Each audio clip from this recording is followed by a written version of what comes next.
Queridos, o maior patrimônio nosso, principalmente do pastor, é o seu nome. É o seu nome. Quando eu digo o seu nome, não é que o seu nome está acima do nome de Jesus, não. Estou falando aqui em termos materiais. O seu nome. O que é que dizem de você? O que é que dizem de você? Quando Zaqueu se converte, ele diz: se eu tenho defraudado alguém, né? Ele, na possibilidade de que ele tivesse feito isso. Mas o profeta Samuel, quando encerra a carreira, ele diz: eu nunca fui injusto. Não é assim que ele diz? Eu nunca defraudei ninguém. Eu nunca julguei por suborno. Me digam aí se tem isso na minha vida. Então você pode ter outros problemas. Você pode às vezes falar intempestivamente, como eu às vezes falo, e depois tenho que sair juntando os pedaços. Mas que ninguém diga nada sobre a nossa moral, sobre a nossa integridade. Ao contrário disso, nós vemos Diótrefes, um líder egoísta, daqueles que não servem a igreja, mas eles se servem da igreja. Eles se servem. Eles fazem para aparecer. Eles fazem para ser vistos. Eles fazem para ser reconhecido. Então eles usam a igreja. Eles não são usados por Deus. Eles usam a igreja de Jesus. E não tem só crente assim não. Tem pastor, tem missionário, tem toda espécie assim. Eles se servem disso. Se servem de estar próximo de alguém. Se servem disso. Líderes egoístas. Líder por imposição. São caluniadores.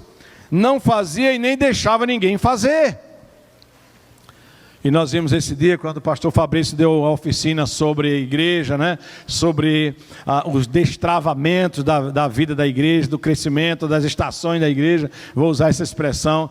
Nós vimos que há muitas situações em que pessoas têm impedido esse agir, porque não permitem que outros façam. E a igreja cresce, e as pessoas, alguns líderes, acham que a igreja ainda é a mesma. De quando todas as coisas para serem feitas, tem que ser consultado aquele ou aqueles irmãos. E a igreja muda, a dinâmica muda. Uma vez alguém me reclamou: pastor, que agora o senhor faz as coisas e não reúne mais a diretoria. Meus irmãos, a dinâmica é diferente. Não dá para estar reunido para tanta coisa. Não dá. Esse era um modelo a não ser seguido.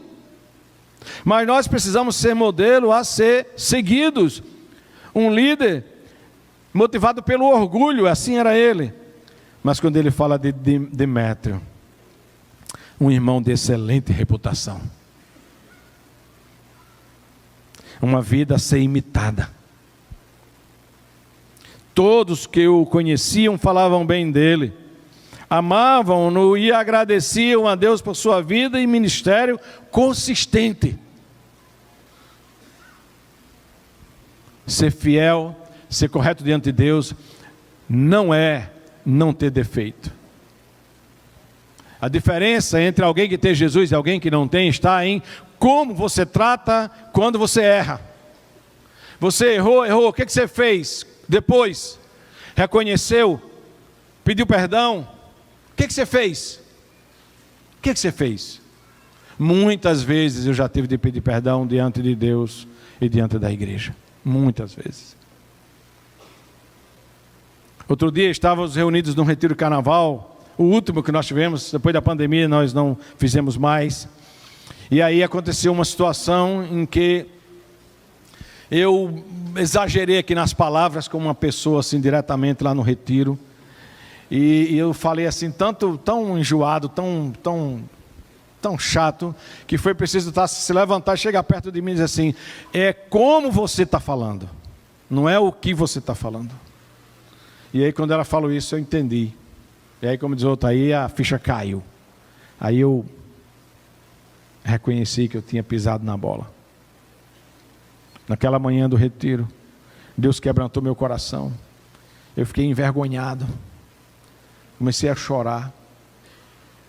Quando a gente retomou o encontro, eu falei Eu pedi perdão aos irmãos, e nós retomamos o culto, e 3 pessoas se converteram naquela manhã. Você percebe como que Deus quer fazer na nossa vida?